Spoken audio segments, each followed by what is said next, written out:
Agriculture continues to be a major contributor to Kenya's economic growth and development, accounting directly for 24.5% and indirectly for 27% of the country's GDP. However, Kenya's coffee production, which is nearly 1% of the total global output, has recorded a decline in the total coffee export. According to International Coffee Organization, in 2018-2019 season, crop production by sector in Embu County was estimated to be 2.5 million kgs. But what is the current situation and future prospect of coffee farming in Embu County? What are some of the challenges the youth are facing in coffee sector in Embu County? What is the importance of Embu young coffee farmers training to the youth in coffee in Embu County? My colleague and I, Lydia Gadhigia, sat down with different stakeholders in the coffee sectors to seek answers to this question and filed the following report. Located some 120 kilometers northeast of Nairobi, on the southeastern side of Mount Kenya is Embu County, which covers an area of approximately 2,818 square kilometers.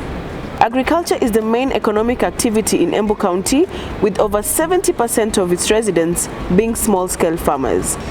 Coffee has been one of the main cash crops in the county for many years. In fact, through this product, coffee farmers were able to earn a lot of income and cater for their basic needs. But by mid-1980s, this plant, once regarded as gold, turned into curse to farmers due to low prices, accumulated debts, and effects of climate change. Kahawa ya Embu imeshuka bei kwa sababu wakulima hawana fertilizer, hawana manure. Kwa hivyo wakaonelea afadhali wang'oe kahawa walime bidhaa zingine. Na wanaona wakipeleka hii kahawa kwa market inanunuliwa vibaya. Hivyo waliona imenunuliwa bei mbaya, ndipo wakakuja wakang'oa kahawa. Wakaona afadhali wapande mimea mingine ambayo itawasaidia. Coffee production in the country has been declining drastically from 200,000 tons recorded in the 1980s to just 40,000 tons currently, as farmers abandon it in favor of other crops such as maize, avocado, and macadamia farming. In 2017, for instance, Embu County lost over 700 acres of coffee farms to other sectors like construction industry and macadamia farming. The issue revolves around the high cost of inputs. The fertilizers, the chemicals, and also the structural organization of the cooperatives that we have.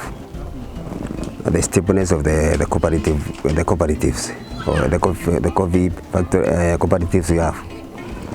So now that the inputs have become very costly, and the cost of learning the coffee farming has become completely, it has become higher.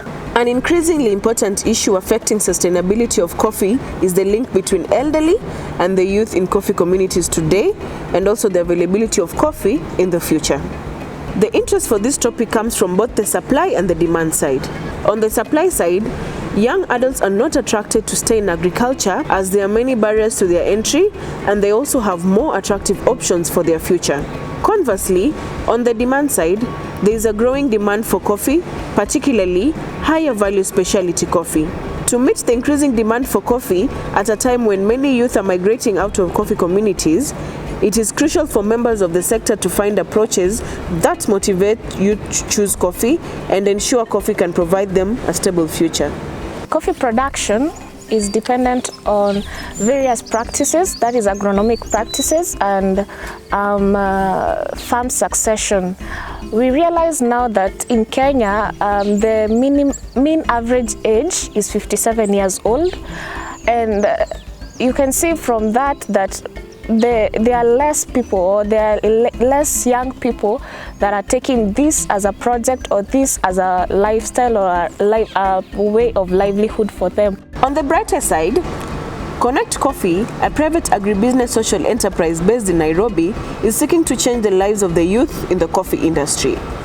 Connect Coffee, as a specialty company, we aim to transfer best practices that will be able to enable these young coffee farmers to meet the growing demand of a specialty market, which at the moment stands at around 3%. The increasing interest in high-quality coffee, in combination with the growing demand for ethical and sustainably sourced coffee, has made specialty coffee the fastest growing segment, especially in the European coffee market. For this reason, youth engaging initiatives such as the Embu Young Farmers Training Program, supported by the private sector in the coffee value chain, are being implemented to make coffee farming more profitable and address farm-level challenges. The Embu Young Coffee Farmers Program came into fruition courtesy of a public-private partnership model between University of Embu, Rabobank Foundation, and Connect Coffee. This intervention was meant to accelerate the Sustainable Development Goal on quality education among the youth by empowering them with technical skills so that they are able to add value, especially at the establishment level where coffee cultivation was majorly dominated by the old generation. Today's coffee industry is extremely dynamic. Cost and margins are fluctuating due to rapidly changing consumer demand for quality coffee and due to the supply side limitations in production in terms of accessibility, quality, and sustainability. As an active participant in the coffee value chain, Rabobank links all players together by providing financial solutions, exclusive sector knowledge, and extensive networks. The youth population within Africa is more than 60%. And based on the prediction of the UN, it's supposed to grow with another 42%. So we cannot really ignore or block the youth from this very important sector. Such initiatives are important to be able to, recognize the youth, and also us as Rabo Foundation, our involvement in, providing a grant, because this is not, it's more of a long-term relationship and more of a long-term goal to be able to, encourage the youth to plug in and change that perspective, because it's a cultural thing in your mind that, agriculture is boring and it's dirty and, Providing a space for young people to come together and consulting them on how they view their community, growing coffee, and the future challenges provides a good basis for program design. But how then was the project developed and facilitated to ensure maximum impact in the midst of the ongoing pandemic? We divided the training into 3 phases because the whole training was taking 2 weeks. So we decided to divide it into 3 phases for several reasons. One, the period we are in the COVID-19 period, so we were avoiding congestion in the training rooms. We also wanted the training to be highly interactive and also to engage the student one-on-one, especially when it comes to practical aspects. The importance of this training mostly is eye-opening, and mostly to the young people, because when someone explains how things are done and the input is able to bring better output, the youths in the area are able to see they can do it themselves. And when they do it, and when we are shown and instructed on how to do some of these things, they can be able to go and do that in their farms, and they can bring better produce and also create the employment other than being employed by other people. Most of the youth have not been very interested in farming. So although we targeted a huge number, we wanted to train about 100 youths, but we managed to train 55. Because I would say the turnout was low, but it was impressive. Having in mind the kind of youths that we have out there, and considering again that is a training on coffee, which for a long time has been an affair of the old people. With increasing traceability and transparency, private sector actors are interested in adapting and refining their interventions to reflect the complexities of coffee producing communities. Young people are more prone to implement new technologies and therefore contribute significantly to building resilience in their families and communities, and at the same time play an important role as agents of change. To get an in-depth understanding of this project, we visited the farm of one of the beneficiaries of the project, who was brought up by coffee farming parents, practiced coffee farming for many years, and to whom the project has been a life-changing experience. The Embu Young Farmers Coffee Training was very informative. It was very important to giving insights on how to the best practices of farming coffee, and we had the best of the best in the industry, and we had some new information on how to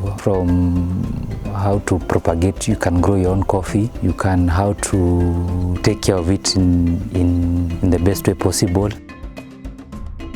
and also how to add value, how to correct mistakes that have been done on the farm. We also learned about using the waste from pulping to make a product called Cascara, and which we are trying, and we'll see whether it's our customers will like it, or our clients. So it's been very informative, to say the least. The Connect Coffee training has really helped, considering I am new to this, not unlike my husband. He has done it even as a child. He used to come with his father here to do it, but for me the training helped me from the ground zero level, other than reading about it in books, because now I got to experience how it should be done properly, from the nursery to how you transplant it, how you manage it after you've planted, the inputs that you need to input after that, when harvesting, processing. Yeah, it has helped me, because now I can say I have learned what I have covered so many years within those few weeks of training than the way I was before. I have been mostly involved in leasing of these small farms, especially from the local village, trying to do other types of agriculture, but I was not being involved in coffee farming. But from the knowledge I have gained right now, I am passionately and hoping that I will venture into coffee farming. For us as foundation, we are excited that we are making a difference in the lives of this youth, and we hope that with this grant, the various participants in the cohorts will be at least spark that interest that will push them on to growing and making a difference in the value chain. I'm really appreciate to the Rabobank Foundation and then Embu University, and also all the trainee who participated in this training. And I hope every party will do our best, and then we can make a better coffee value chain in Kenya. I would like to thank Connect Coffee Company Limited, Rabobank Foundation, University of Embu, Embu County Government for this opportunity to study more about coffee. I would like to thank Connect Coffee, Rabobank, the University of Embu for this opportunity. I have hopes that lives have been changed. Thank you. Thank you, everyone. Asante.